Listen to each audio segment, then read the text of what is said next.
Isaías 26 e 27. A gente vai dar continuidade no nosso estudo de Isaías. E Isaías, nessa jornada, tem sido o profeta que nós estamos mergulhando e estudando. A gente está ainda naquela porção de textos que a gente começou na última aula, que é aquele pequeno apocalipse dentro de Isaías. Então, do capítulo 24 ao 27, a gente tem esse pequeno apocalipse, como se fosse apocalipse resumido aqui em Isaías.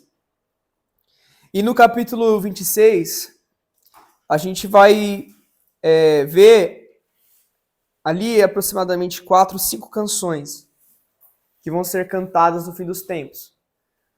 Né? Hoje o João já tem 5 canções aí para gravar, para fazer. Né? Cantamos a Bíblia, então a gente tem aqui 5 canções, né? Cada músico, cada líder de adoração, mas também não é só para esse tipo de gente da igreja. Esse tipo de canção entoada no fim dos tempos é uma canção entoada pelo povo de Deus que está entendendo o que Deus está fazendo. Então vão ser aí aproximadamente 5 canções que naquele dia serão cantadas. É o versículo 1. Naquele dia, essa canção será cantada na terra de Judá. E só trazer a memória, naquele dia não está falando apenas do dia que Cristo rasga os céus e se revela para todo aquele que está na terra.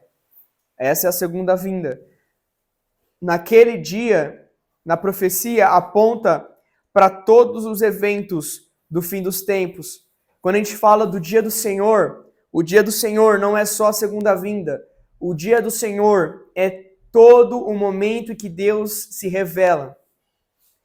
É claro que na profecia bíblica, quando a gente fala o dia do Senhor, a gente já vai lá para o fim dos tempos. Só que se a gente vê alguma coisa que Deus já cumpriu plenamente no Antigo Testamento, aquele dia é o dia do Senhor, porque Deus se revelou na terra através de um juízo, através de uma correção, de um julgamento. Então, o dia do Senhor é sobre todo o evento de Deus se revelando na terra. Só que a gente está falando sim, naquele dia, nos últimos dias, no fim dos tempos, uma canção será cantada na terra de Judá. E as canções que estão por vir, se você quiser imaginar qual é o período da linha do tempo que está acontecendo aqui, você vai ver que no fim dos tempos, o anticristo vai cercar Jerusalém. Né? A gente ouve bastante falar sobre o cerco de Jerusalém. Vai haver ali um exército posicionado ao redor de Jerusalém. Amargedon é um nome muito conhecido, né, como a última batalha do Amargedon, mas Amargedon é um local entre o mar e entre Jerusalém, que hoje é um aeroporto. E naquele lugar vasto será o local onde os exércitos irão se concentrar e é onde Jesus vai destruí-los e onde Jesus vai triunfar para sempre sobre os inimigos do seu povo, tá? Então, o cenário que essas canções são entoadas é um cenário onde Jerusalém vê os seus inimigos cercando ela, mas ainda assim não ficam temerosos, não ficam perdidos, mas conseguem contemplar todos os feitos do Senhor. Então, no fim dos tempos, a gente sabe que a igreja, o povo de Deus, não vai estar desamparado. A gente não vai estar perdido, a gente não vai estar cada um para um lado sem saber o que fazer. No fim dos tempos, diante de tanta calamidade, diante de tanto juízo de Deus, nós vamos estar orientados, seguros, confiantes, porque a palavra de Deus já tinha sido revelada, nós já tínhamos estudado, nós já estávamos orando por tudo isso e nós já estávamos aplicando essas verdades ao nosso estilo de vida e ao nosso discipulado. Então, naquele dia, nós vamos ouvir essas 5 canções. A primeira canção É a canção da esperança. Nós temos uma cidade forte. Salvação Deus nomeará por muros e baluartes. Abri vós os portões para que a nação justa que conserva a verdade possa entrar nela. Tu guardarás em perfeita paz aquele cuja a mente permanece em ti, porque ele confia em ti. Versículo 4.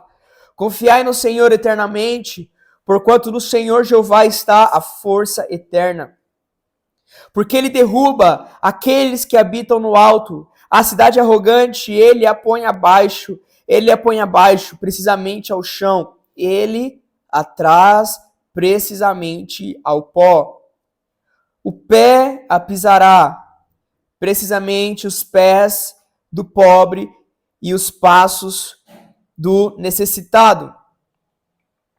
O caminho do justo é retidão. Tu retamente pesas a vereda do justo. Esse versículo 7 já faz parte da próxima canção. A primeira canção é versículo 1 ao 6. E aqui é a canção da esperança. Então, esse abrir vós os portões para a nação justa que conserva a verdade entrar, está falando dos portões da Nova Jerusalém. Está falando dos portões do milênio. Os portões da cidade onde Jesus governa. E essa primeira cidade é a cidade de Jerusalém. A cidade do milênio, onde Jesus vai estar reinando, os portões dela sendo abertos, os povos retornando de cativeiros que Jesus mesmo libertou, quebrou e destruiu.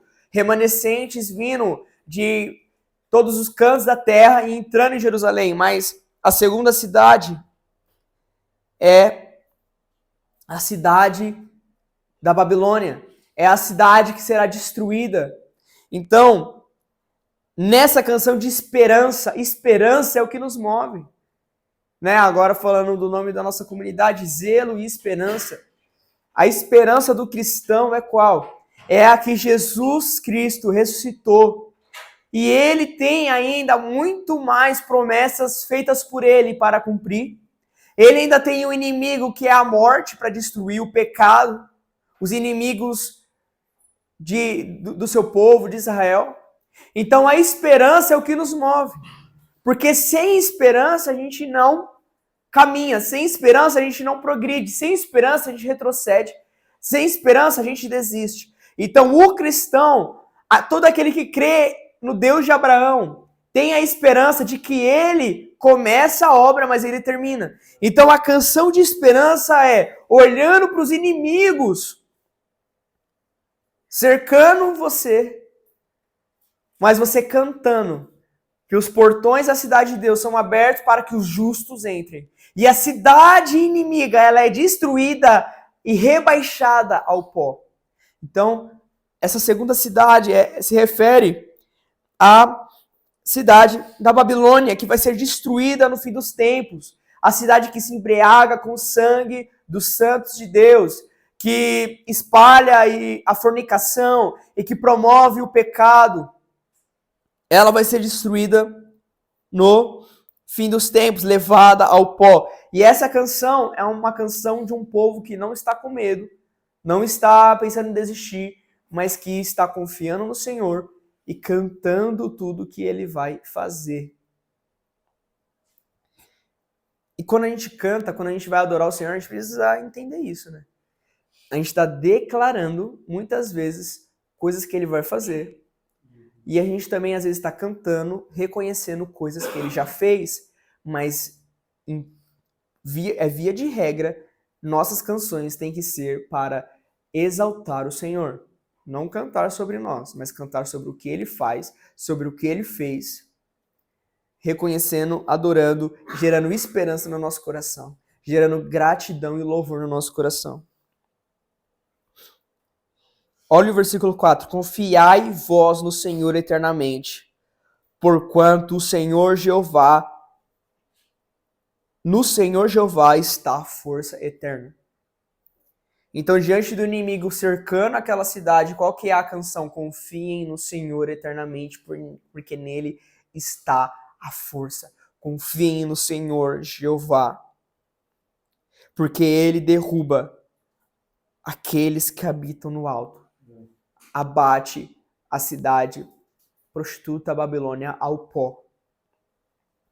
E a segunda canção é a canção do anseio. Então, no fim dos tempos, a gente tem esperança. A gente confia na liderança de Deus, em todos os seus juízos, em todos os seus decretos. E no fim dos tempos, nós também crescemos em anseio, em desejo pelo Senhor Jesus. É um anseio, um desejo que começa hoje ao estudar tudo que Ele vai fazer e que chega na maturidade naquele dia. Porque o avivamento de Joel não é apenas sobre milagres, curas, salvação. Tudo isso acontece em avivamentos. Só que o avivamento de Joel é a maturidade do amor da noiva pelo noivo atingindo o ápice. É o amor imaturo se tornando maduro. É aquela jornada da sulamita do começo ao fim. Só que graciosamente, o Espírito trazendo vida ao que estava morto. Pegando uma igreja, às vezes, com amor imaturo ou destruído e trazendo ela para um amor radical e profundo para com o noivo. É uma das minhas maiores expectativas no último e grande avivamento. É muito legal, tipo, ver fruta crescer maior do que ela é quando o avivamento está numa cidade. É muito legal ver o índice de criminalidade diminuindo a zero. É muito legal ver salvação em massa. É muito legal ver filas rodeando bairros para entrarem na igreja. Mas o que chama mais minha atenção no último e grande avivamento é o amor sendo viabilizado, aumentado pelo próprio Espírito Santo. E a igreja aprendendo a amar Jesus. A igreja aprendendo a viver. Porque não tem outro jeito para você amar Jesus até a morte, senão o Espírito Santo trazendo maturidade para esse amor. Não são milagres, curas e cultos lotados que vão fazer alguém morrer por causa de Jesus, mas um amor reacendido, reavivado pelo próprio Espírito de Deus nesse último avivamento. E aí vai haver uma canção de anseio. Versículo 7. O caminho do justo é retidão. Tu retamente pesas a vereda do justo. Sim, no caminho de teus juízos, ó Senhor, nós temos esperado por ti. O desejo de nossa alma é para teu nome e para a lembrança de ti. Cara, olha só o que vai ser cantado no fim dos tempos. Ó Senhor, nós temos esperado por ti. Sabe, quando a gente vê os inimigos se levantando, quando a gente vê o anticristo se levantando, quando a gente vê os juízos de Deus, né, os selos e as primeiras trombetas, a gente vai poder cantar, ó Senhor, nós temos esperado por ti. O desejo da nossa alma é para o teu nome e para a lembrança de ti. Ou seja, o desejo da nossa alma está reservado para você, para o nome mais doce e mais agradável do que todo outro nome. Nós estamos esperando pelo Senhor. Versículo 9. Com minha alma tenho eu desejado durante a noite. Sim, com meu espírito dentro de mim te buscarei durante a alvorada. Pois quando teus juízos estão na terra, os habitantes do mundo aprenderão justiça. Cara, no fim dos tempos, a igreja não vai estar tipo, cara, por que Deus fez isso? Meu Deus, não era esse Deus que eu esperava, não era esse Deus que eu estava servindo, olha o que ele está fazendo, destruindo a terra, destruindo os pecadores. Não. O povo de Deus vai estar cantando. Quando os teus juízos estão na terra, os habitantes do mundo aprendem justiça. Ou seja, quando Deus opera, e aí você percebe a jornada que nós estamos indo? a gente começa primeiro a ouvir grande tribulação. Eu não entendi muito bem, mas abraça, porque é Deus que está liderando. Mas a gente chega no ponto onde a gente entende que quando Deus opera a justiça, e a gente achava que eram as formas mais severas, mas são as menos severas de Deus, quando ele opera a justiça na terra, é que a terra aprende a justiça. Quando ele opera os seus juízos, é que a terra aprende justiça. E o que isso significa que a terra aprende justiça? Primeiro, porque ela vê a justiça de Deus. Deus, ele é justo em tudo que ele faz. Quando Deus manda alguém para o inferno, ele é justo. Por que ele é justo quando ele manda alguém para o inferno? Porque todos nós nascemos pecadores. Não há nenhum bem sequer no homem. Nenhum. Se Deus pegar você desde o dia que você nasceu até o dia da sua morte, mesmo que tenha sido um pecado sequer que você cometeu, sem Jesus perdoando os seus pecados, este pecado te faz merecedor do inferno. Já parou para pensar nisso? Basta um pecado não perdoado que nós já temos a sentença para sermos condenados por Deus. E Deus, ele é justo em tudo que ele faz. Então, quando Deus opera os seus juízos na terra contra o governo do anticristo e contra os pecadores não arrependidos, a terra está contemplando a justiça de Deus. Não é a vingança apenas, não é a maldade, não é a ira, é a justiça de Deus.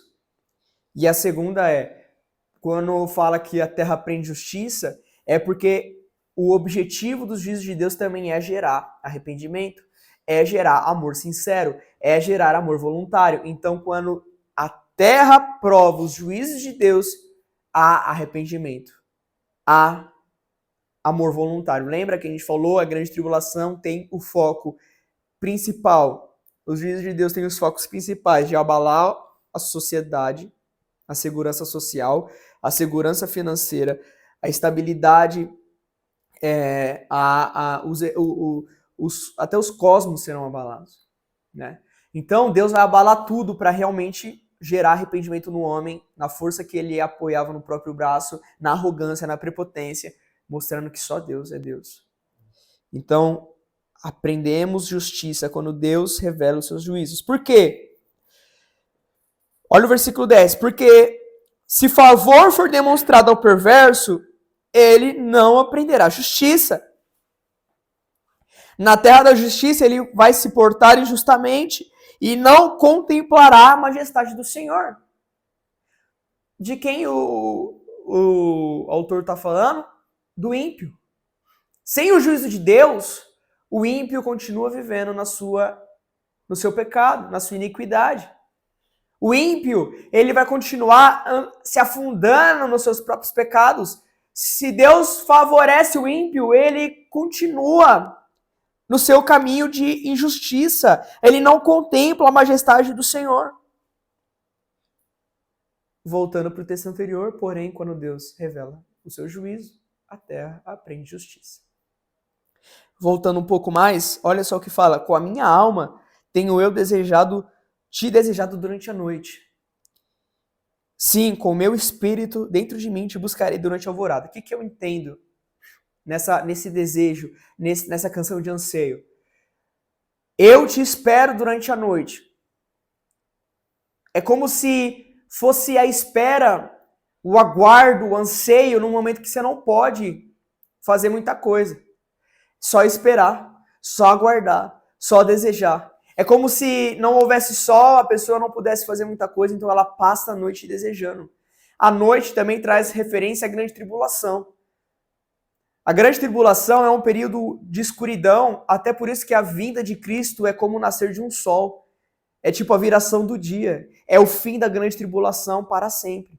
Então é como se o autor aqui estivesse cantando, olha, durante a tribulação, durante a noite, durante a dificuldade, enquanto eu não podia fazer nada, a não ser te esperar, eu te desejava, eu te queria, eu te esperava. Mas na alvorada te busquei. E isso significa também uma espera ativa, Porque a alvorada é a primeira luz do dia, é como se fosse o primeiro amanhecer, é a primeira rajada de sol. Então, a gente está esperando Cristo, a gente está querendo que Ele faça o que a gente não pode fazer, aguardando Ele na dificuldade, aguardando Ele na dor, mas também não é uma espera inativa. Não estamos assim, não posso fazer nada, que Ele venha e faça tudo por mim e tô aqui sem fazer a minha parte. Não, a gente está orando, a gente está buscando, a gente está lendo a Bíblia, cantando a Bíblia, orando a Bíblia, discipulando, crendo. Mas, quando o sol nasce, quando a luz surge, quando eu posso, eu vou para a busca ativa. Eu vou atrás dele. Eu faço o que eu posso para tê-lo. Então, no fim dos tempos, a gente vai ver anseio da igreja crescendo pelo noivo. Uma igreja que durante a noite anseia, mas quando a primeira luz de sol raia, ela ativamente busca, ela ativamente vai atrás do seu amado.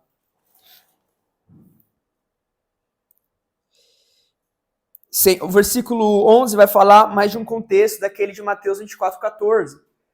O evangelho do reino será pregado em todo o mundo. Mas haverá uma grande negligência ao evangelho. O evangelho pregado em todo mundo não é só uma mensagem. Lá na empresa, 2 pessoas estavam falando de Jesus, e aí um dos garotos que estava na roda de conversa pediu licença e saiu, porque viu que a conversa ia começar a falar de Cristo, e aquele garoto saiu.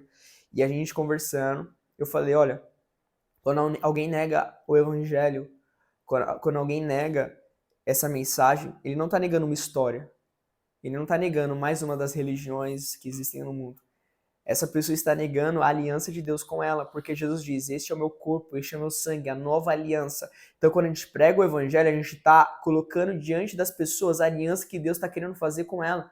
Uma aliança de compromisso, onde essa pessoa é redimida, perdoada, inserida na família, inserida no relacionamento, inserida no plano. Quando alguém nega o evangelho, ela não está falando assim, não gostei da história que você está contando. Ela está, por mais que não conscientemente, dizendo, eu não quero a aliança que você está me apresentando. Eu não quero o acordo que você está me apresentando. É tudo isso que eu preciso fazer? Eu não quero me casar com este Deus. E aí, o texto, versículo 11, fala, Senhor, quando tua mão estiver levantada, eles provavelmente não verão. Porém, eles certamente verão e serão envergonhados pela inveja deles com relação ao povo. Sim, o fogo dos teus inimigos os devorará. Essa mão levantada fala da mensagem, a mensagem que vai estar sendo entoada no fim dos tempos, ela vai ser negligenciada. Vai haver precursores, pessoas que estão fazendo o que a gente está fazendo aqui agora. Eu estava pensando o que a gente está fazendo aqui em casa e eu faltei, de verdade, isso aqui não é expressão, isso aqui não é tipo uma figura de linguagem, faltou eu pular de alegria mesmo. A alegria que veio sobre mim, só faltou eu me levantar e começar a pular lá no meio de casa, porque eu fiquei tão feliz quando eu parei para pensar que a gente está estudando profecia bíblica e no último domingo a gente separa para orar o que a gente aprendeu, ou seja, a gente crê no que a gente aprendeu. A gente lê que Deus vai fazer uma coisa e a gente não vai para o próximo capítulo ganhar mais conhecimento. No último domingo a gente para orar, fala, Senhor, hoje eu aprendi. Esse mês eu aprendi que o Senhor vai fazer isso, eu oro para que o Senhor faça. Eu creio na sua liderança, eu confio no Senhor. Pai, vem mesmo e governa. Pai, vem mesmo e destrói essa cidade arrogante, pecadora que vai matar os santos. O Senhor realmente faz justiça. Senhor, vem e salva. Senhor. Nossa, que maravilhoso.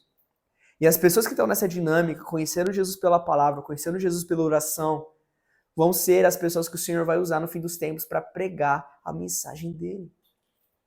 Pessoas alinhadas profeticamente com o que ele vai fazer. Só que é esse braço de Deus se levantando, essa mensagem se levantando, os ímpios não verão. Não é que eles não vão ouvir, é que eles não vão ter olhos abertos para essa revelação. Eles vão negligenciar, eles vão negar, eles vão passar. Não fala outra coisa, essa eu não quero. Mas o que eles vão ver? Qual que é a grande questão de Israel hoje? A inveja das nações. Por que que essa cidade, menor do que um estado brasileiro no Nordeste, tem de tão especial? Deus a escolheu. E Israel, a controvérsia de Israel é essa, né? As nações não entendem porque ela é a escolhida de Deus. Como um povo onde o Messias veio, como um povo que no fim dos tempos vai ser uma luz para as nações. como um povo que, ainda que a igreja hoje, vamos dizer, predominantemente gentia, continua sendo um povo com promessa, que não foi rejeitado por Deus e que no fim dos tempos será salvo. As nações não entendem, mas não, vão negar a mensagem do evangelho, mas o que eles não vão poder negar é o Deus de Israel se revelando com fidelidade para aquele povo que antes eles pensavam, mas Israel está desolado. Israel está cercado de inimigo. Israel não tem Deus. Israel, olha a história de Israel. Uma hora é Roma, uma hora é Nabucodonosor, uma hora é Hitler, agora é o anticristo. Israel já era, mas é quando Deus se manifesta, todo mundo olha e fala, Israel ainda tem um Deus. Todo mundo vai contemplar, porque de lá vai fluir a lei do Senhor. Israel será no fim dos tempos luz para as nações. Versículo 12 em diante vai começar outra canção, a terceira canção, é a canção da libertação.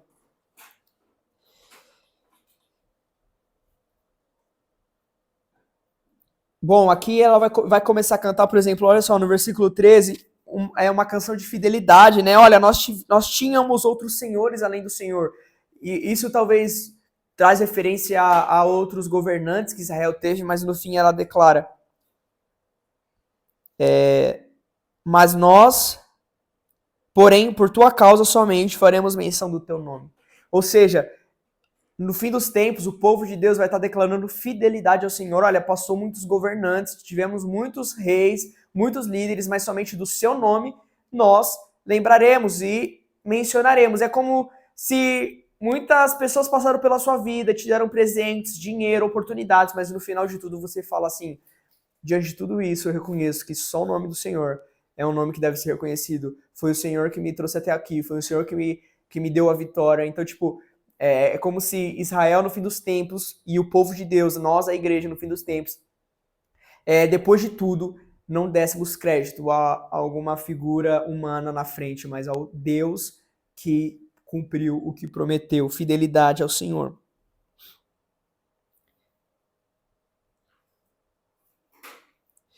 Versículo 15, tu tens aumentado a nação, ó Senhor. Tu tens aumentado a nação, tu és glorificado, tu a tens expandido seus limites para todos os confins da terra.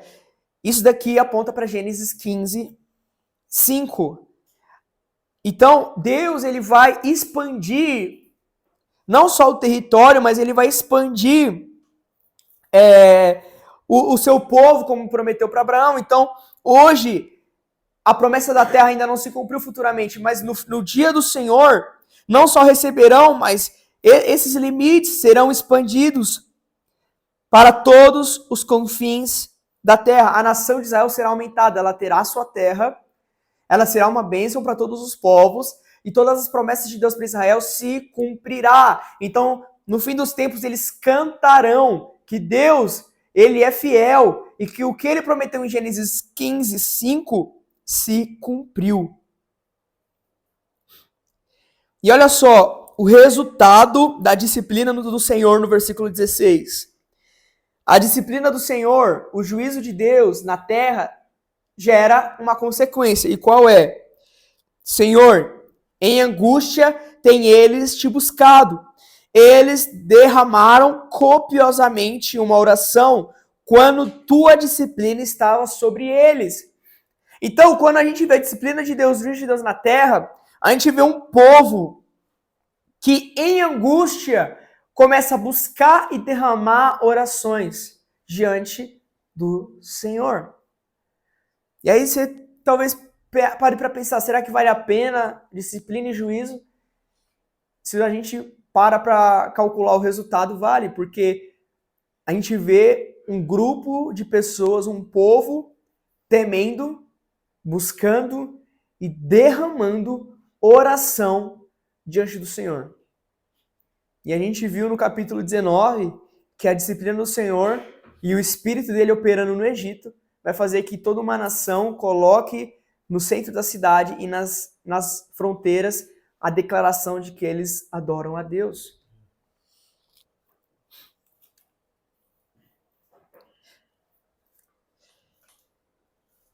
Olha só, Nós temos estado grávidos, versículo 18. Nós temos estado em dor. Nós temos, por assim dizer, dado à luz vento. Nós não temos produzido qualquer livramento na terra, nem os habitantes do mundo têm diminuído. Cara, existe uma mentira que no fim do julgamento de Deus nada aconteceu. Cara, olha só, tá falando que no fim das dores de parto, o que nasceu? Vento.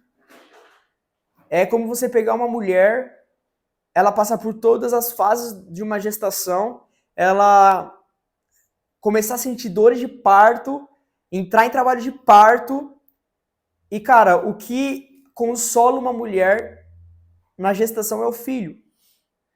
Perguntar pra Bianca, cara, a gente tá no terceiro filho, eu achei que ela ia parar. E ela fala, eu tô pronta pro quarto. Mas por quê? Porque o benefício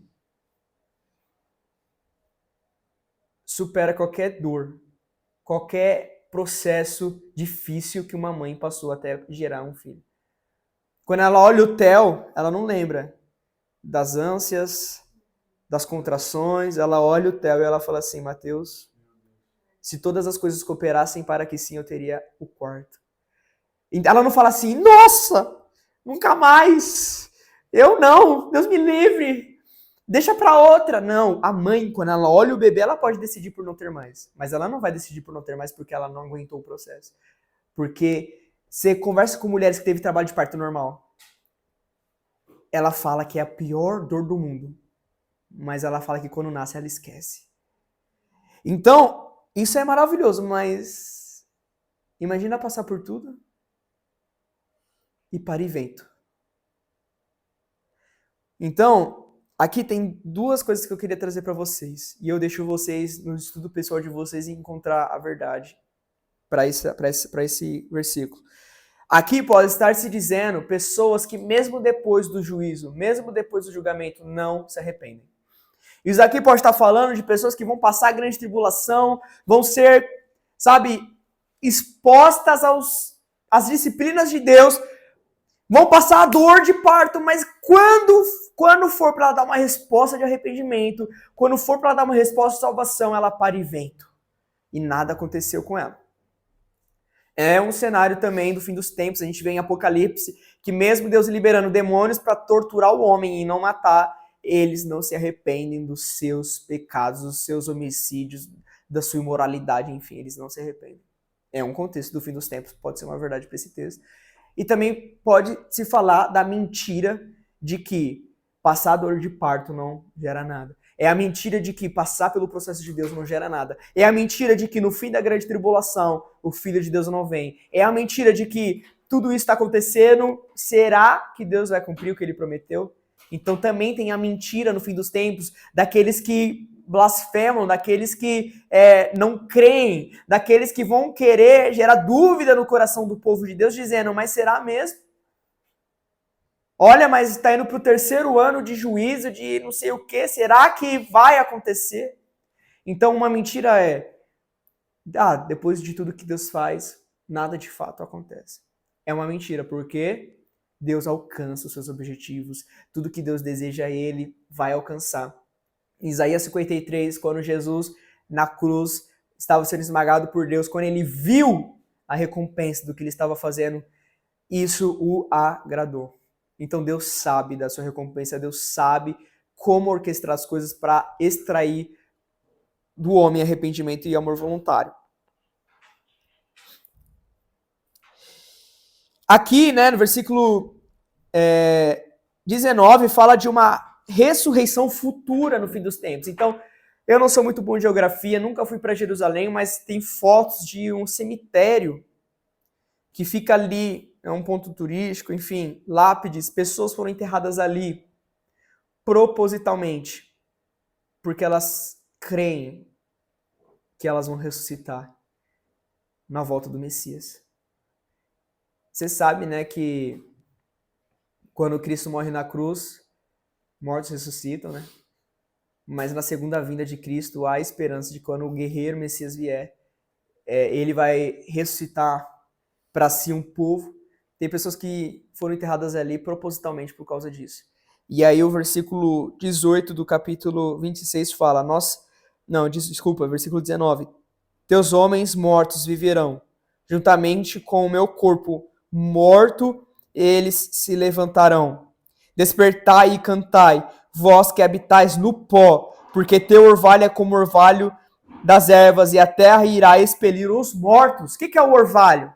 O orvalho é o que tinha antes de Noé. Não tinha chuva na época de Noé. Por isso que Noé foi considerado um louco em construir a arca. Não tinha chuva, não chovia até os dias de Noé. Como que a terra era regada? A terra era regada por orvalho. É como se fosse aquela neblina que sobe da terra e regava as plantas. E aí ele usa isso para dizer que no fim dos tempos, a ressurreição dos mortos, a ressurreição de todo aquele que crê no Senhor Jesus vai ser como um orvalho. A terra vai devolver os seus mortos. E a gente vai falar isso na pregação do verdadeiro evangelho em 1 Coríntios 15. A ressurreição dos mortos. A terra devolvendo os seus mortos e no fim dos tempos, todos aqueles que morreram crendo em Jesus, tornando a vida. Versículo 20 ao 27, versículo 1, é a quarta canção. É a canção do Êxodo. Venha, meu povo, entra tu em direção às tuas câmeras e fecha tuas portas sobre ti. Esconde-te, por assim dizer, por um breve momento, até que a indignação passe. Portanto, eis que o Senhor sai do teu lugar para punir os habitantes da terra pela iniquidade deles. A terra também revelará o sangue dela e não mais ocultará seus mortos. Gente, Deus vai se levantar do seu trono para julgar a terra. Só que quando ele for fazer isso, é importante lembrar que o povo dele vai estar protegido igual no Êxodo do Antigo Testamento. Né? A gente comemorou a Páscoa aí, domingo passado. Tem gente que colocou orelha de coelho e foi procurar ovo. E nada contra, mas tem gente que veio para a igreja ceiar. Eu tô falando, é uma cultura americana, na verdade, né, isso daí. Que no Brasil a gente não faz isso, mas você sabe que tem pessoa que passa a Páscoa sem a consciência da cruz, do sangue, do Êxodo, do Apocalipse. Mas a gente passou como? Cientes. Mesmo quem não estava aqui presente ceiano, estava com a fé no Senhor Jesus. E a gente passou a Páscoa crendo no Senhor Jesus. E o Êxodo será o que a gente comemora na Páscoa, a morte passando pela casa daqueles que têm o sangue nos umbrais da porta. Então, olha só. Fecha tuas portas sobre ti. A gente pode entender que talvez é um convite de Deus falando assim, se separa dos pagãos, se separa dos ímpios, se separa dos maus costumes e dos pecados que esse povo comete. E esse esconde-te, por assim dizer, por um breve momento de tempo, é Deus escondendo o seu povo durante a grande tribulação. Se a gente for para Apocalipse, a gente vê que Israel é uma mulher levada ao deserto. E a gente vai ser convidado no fim dos tempos a receber judeus na nossa casa, a proteger, a receber e a esconder judeus. Deus vai estar protegendo a igreja e o povo dele contra a perseguição do anticristo. E vai haver martírio? Vai. Mas o que essa proteção significa? Essa proteção significa Deus não permitindo que ele alcance o objetivo de dizimar o seu povo. Já que Deus tem uma promessa com o povo, ele preserva o seu povo, ele cumpre sua promessa, ele esconde. Ele leva para o deserto e ele se levanta e vem julgar os ímpios na terra. Ah, eu sou a igreja. O que eu vou estar fazendo na grande tribulação? Você vai estar pregando o evangelho. Você vai estar expulsando demônios. Você vai estar discipulando pessoas. Você vai estar avançando. Você vai estar vivendo Atos. É Atos e Êxodo junto. Vai ser maravilhoso. Capítulo 27, começa o versículo 1, fazendo parte da canção ainda. Naquele dia o Senhor, com sua dolorosa, grande e forte espada, punirá Leviatã, a serpente perfurante, precisamente Leviatã, aquela serpente tortuosa, e ele matará o dragão que está dentro do mar. Gente, para de ver vídeo do YouTube aí, fatos conhecidos, a NASA encontrou Leviatã no fundo do mar. Gente, Leviatã tem aí uma vertente de estudo teológico que acredita que é um animal de verdade aí e tal. E se for também, não tem problema. Mas aqui nesse texto bíblico, Leviatã representa os inimigos de Deus. Leviatã representa uma figura de linguagem para a força contrária ao Senhor. Em Jó, Leviatã é um bichinho de estimação de Deus. Deus está no controle de tudo, cara. Deus ele não perde o controle de nada. Mas a figura de linguagem para Leviatã é que é uma figura contrária ao Senhor. E no fim dos tempos, ele levanta sua dolorosa, grande e forte espada para punir o seu inimigo. Para punir Satanás, o anticristo, o falso profeta. O Senhor se levanta com uma espada dolorosa, grande e forte. Nos versículos seguintes, a gente vai ver o zelo e o amor de Deus para com a sua vinha. Então ele vai chamar Israel de sua vinha, e ele demonstra o seu zelo, dizendo: eu regarei você a cada momento, a fim de que ninguém a fira. Eu a guardarei noite e dia. A promessa de Deus é: eu te guardarei noite e dia, você é minha vinha. Cara, ouvir isso de Deus é libertador. Melhor do que falar que ele é algo que ele é algo para mim a partir da minha força. É melhor ouvir ele dizendo que eu sou vinha dele. Ele vai me regar todo dia, ele vai me guardar dia e noite. Então o Senhor demonstra o seu zelo por Israel no fim dos tempos. E essa canção, do versículo 2 ao versículo 6, é a canção do Senhor, onde ele revela o seu zelo pela vinha dele, que é Israel, onde ele vai guardar Israel dos seus inimigos, dos ataques que vai acontecer no fim dos tempos. Ele vai guardar, ele vai proteger, ele vai preservar.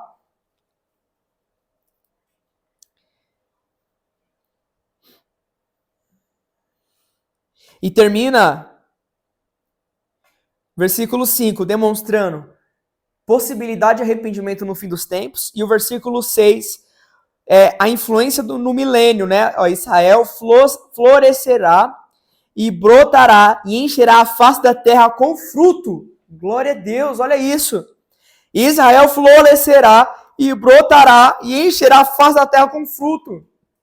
Você já parou para pensar por que Israel é o centro das atenções? É uma nação minúscula, mas não sai das notícias, não sai do YouTube, não sai da boca até de quem odeia ela. Israel, pequenininha, é o assunto mundial. Por quê?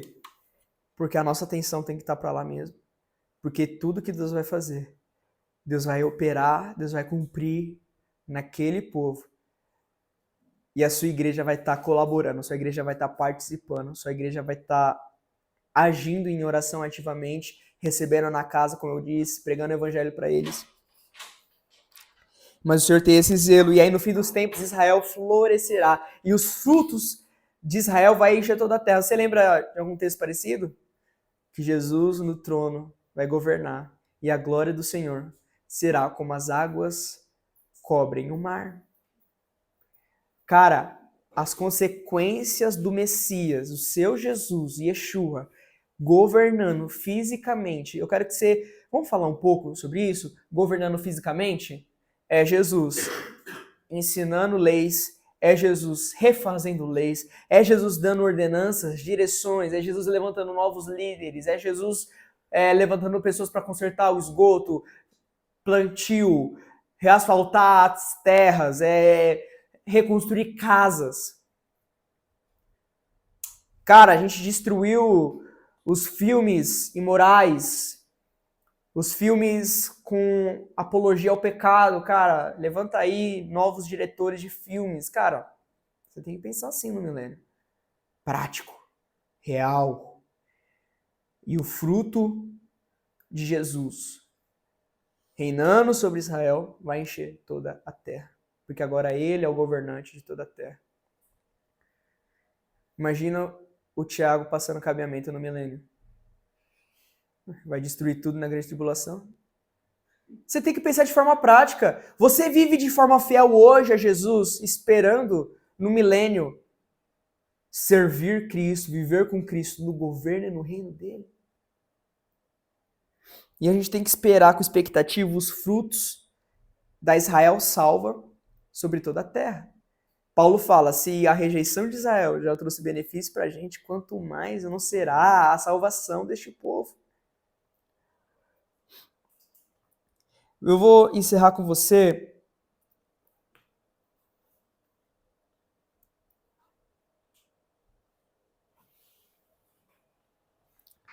Deus vai purificar o seu povo, Deus vai salvar o seu povo, Deus vai tirar o pecado do seu povo, Deus vai ensinar o seu povo a amar ele. Tudo isso Deus vai fazer no fim dos tempos.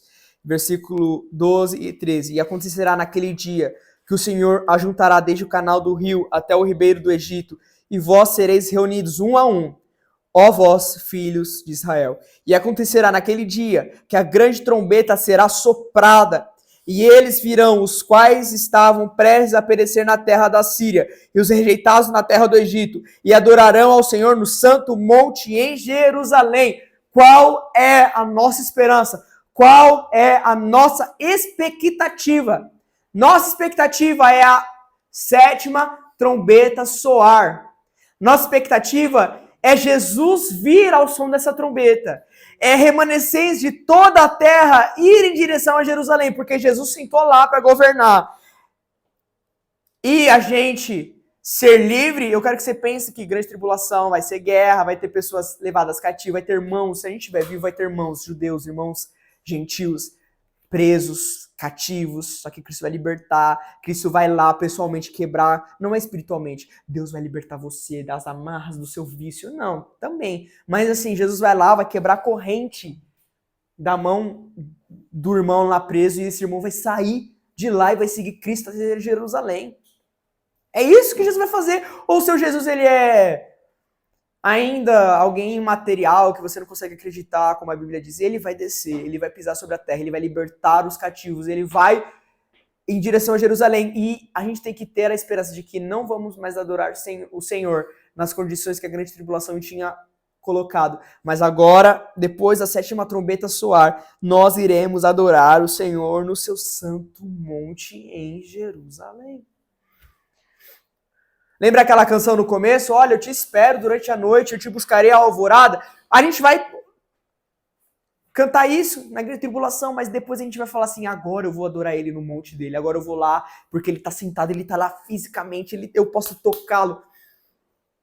E essa é a nossa esperança. Esse é o texto de Isaías, no capítulo 26 e 27. Vamos orar?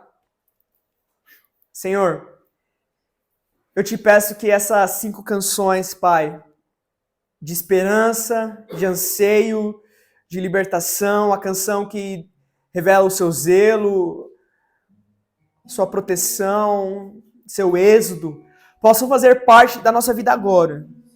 Por favor, nos ensina a cantar a nossa esperança. Nos ensina a cantar aquilo que cremos, aquilo que esperamos. Nos ensina a cantar aquilo que você já fez, nos apontando o que você pode fazer no futuro. Nos ensina a cantar, Senhor, o nosso anseio, o nosso desejo por você. Senhor, eu oro para que aquele que não ainda está nesse lugar possa ser levado pelo Espírito através da sua palavra. O que ele ouviu hoje, o que ele aprendeu hoje, que possa ser suficiente para ele se posicionar com anseio, esperança, gratidão. Eu oro, Senhor, que a sua igreja possa se mover a partir da verdade da sua palavra. E eu oro para que o que Isaías 26 e 27 revelou agora seja suficiente para a gente não ter medo, não estar desamparado, mas ter esperança no que o Senhor vai fazer no fim dos tempos. Nos ensina a cantar, Pai, essas canções ao Senhor. Nos dá uma nova canção de esperança, Pai. Nos dá uma nova canção, Pai, de adoração, de certeza do que o Senhor vai fazer no fim, Pai. É o que nós pedimos, em nome do seu Filho Jesus. Maranata. Amém.